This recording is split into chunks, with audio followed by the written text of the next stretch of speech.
সার্টস and indices এর জবরদস্ত একটা টাইপ আছে। এই টাইপের কোশ্চেন গুলো কি করে সলভ করে একবার চলো দেখে নেওয়া যাক।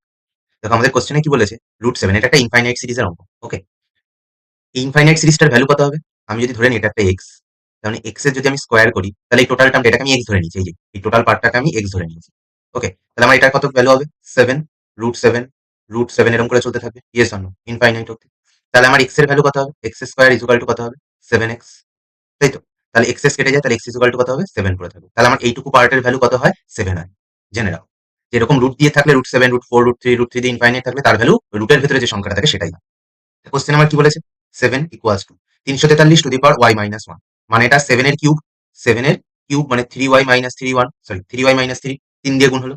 তাহলে আমাদের যদি নিধান সেম থাকে, সূচকগুলো আমার কি হয়? তাহলে ইকুয়াল হয়ে যায়। মানে a to the power m is equal to, যদি a to the power n হয় তাহলে আমি বলতে পারি m is equal to n, তাই তো? তাহলে এখানে 7 to the power 1 R 7 to the পাওয়ার এটা যদি ইকুয়াল, 7 7 ইকুয়াল, তাহলে আমার 1 ইকুয়াল টু বলতে পারি 3y-3। তাহলে আমার এখান থেকে y এর ভ্যালু কত পেয়ে যাচ্ছি? এখান থেকে আমি y এর ভ্যালু পাচ্ছি 4/3। তার মানে অপশন নাম্বার এ, আউ কাভি হাভেলি পে ইজ দ্য রাইট অ্যান্সার।